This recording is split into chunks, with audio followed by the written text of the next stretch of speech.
We've got an environmental expert right here in the zone. Elisa is from the district. Now, you're one of the recycling folks from the Monroe County Solid Waste Management District, right? That's right. I'm the Media and Education Director. Great. And what is it that you do there? Okay. Well, one of the things I talk about people is energy. Energy is everywhere. It's in every living and non-living thing. And energy is what makes things move. It makes things grow. It's what makes things work, and it's constantly flowing in our world. So the light and the heat of the sun, the activity of people, plant growth, animal activities, those are all workings of things. You know, the working of things, those are all expressions of energy. So its use influences our health and the health of the world. Now, what we do influences energy in all things. So we're kind of in charge of how we use energy? Controlling our own energy? Controlling it. Exactly. Okay. So, and I know we have a big problem. A lot of people waste energy.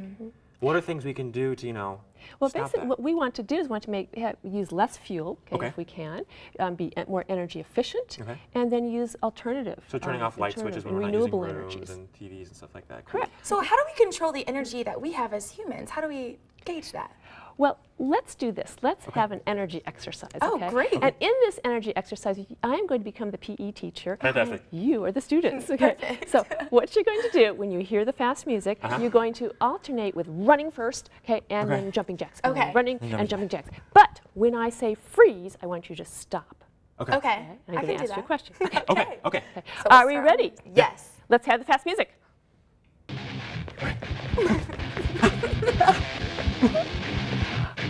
Okay. Running. And freeze. Now, what are you using in the first place? You're using what? My heart. You're using your heart. My heart is like pounding right now, and like the blood's rushing to my head. And what parts of your body are you using besides your heart? My brain. Your brain. My legs. My arms. My belly button, to be honest. I was using my core during those jumping jack. Well, and running. And your back. feet. And So my feet. you're using all those organs, and you're using energy, right? Yes. You are using energy. Yeah. Now, we're going to do something else. That was a Western style exercise. We're going to do an Eastern style of exercise, which I teach. It's Chinese, and it's called Tai Chi. Oh, cool. It's a Chinese health and relaxation exercise. So are you ready? Yes. Let's do it. Okay. So I'm going to lead you into this. So I'm going to be over here. Okay. And let's start the music.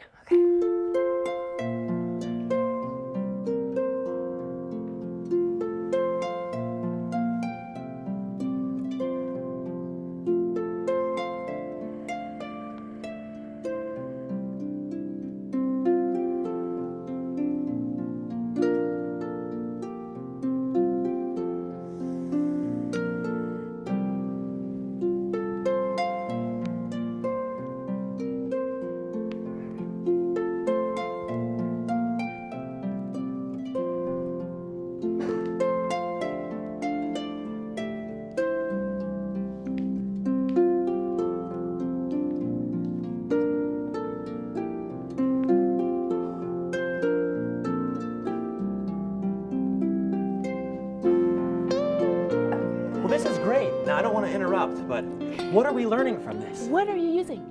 Well, I felt like I was more in control. My core. Using my core, we were using our legs, our hands. What parts of your body are you using? I honestly had to work with every part that was moving to control it. You're using energy, and you're using all the same things that you were using in the Western exercise. You're still circulating energy. Yes. Okay. Well, now I know we've got some stuff over the table I want to talk about real fast. What have you brought over here? Okay. Well, energy is complex. It's connected. It has many sources. Okay. But what we're looking at here is we are looking at 4 different categories of what is manifested on this earth. And each one of these has energy? Each one of these has energy, remember, in every living and non-living thing. Okay. So rocks, for instance, rocks over here, or minerals, we think they lie around and do nothing, right? Right. But to a quantum physicist, they are moving, they're dancing, they're in motion. Okay. So, but they don't have the awareness that the other categories have, Like right? plants, right. what do plants got going on for them? Plants are something that although it has the same physical trace elements as the minerals, if we pulverized all of these categories, they would be the same thing. In a lab analysis, they'd be the same thing. Because I have So how do animals differ from plants? Okay. Well, plants have, again, a higher level of awareness. Okay. The plants are reaching toward the sun, they're reproducing, they're protecting themselves in different ways that we now know about, but animals have even a higher level of awareness. Okay. So Much like us. they mate, they migrate, they can plan for the future, they can do those things. Cool. So, and then of course, we are the humans. Right, right. Okay. So humans, okay, again, if we pulverized us, we are composed of the same physical trace elements. The drop of iron in your blood is part of the whole entire iron deposit in the world. Cool. And so as humans, there are a lot of things we do, and I know we have an experiment coming up dealing with pollution, right? Up next, we're going to talk about one specific kind of pollution. So meet us back here in the zone right after this.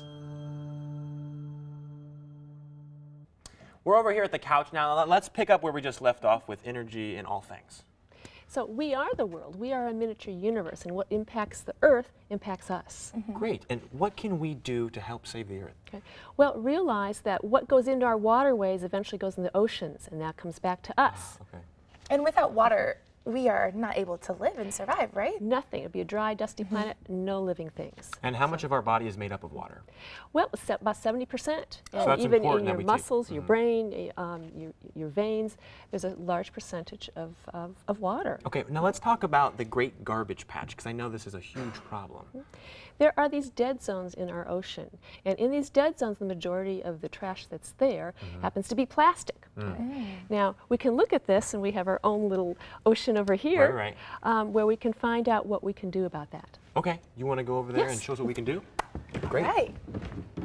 Now, the plastics that actually are in our waterways now are not put there naturally, right? No, what happens if it's litter, or if it doesn't somehow it does not get recycled, then it ends up in our streams and our lakes and our rivers, and it flows into the ocean. Okay. So what we have here are things that not only affect people who live near the oceans, but affect everyone. Right, well, and one thing I've learned, what are nurdles?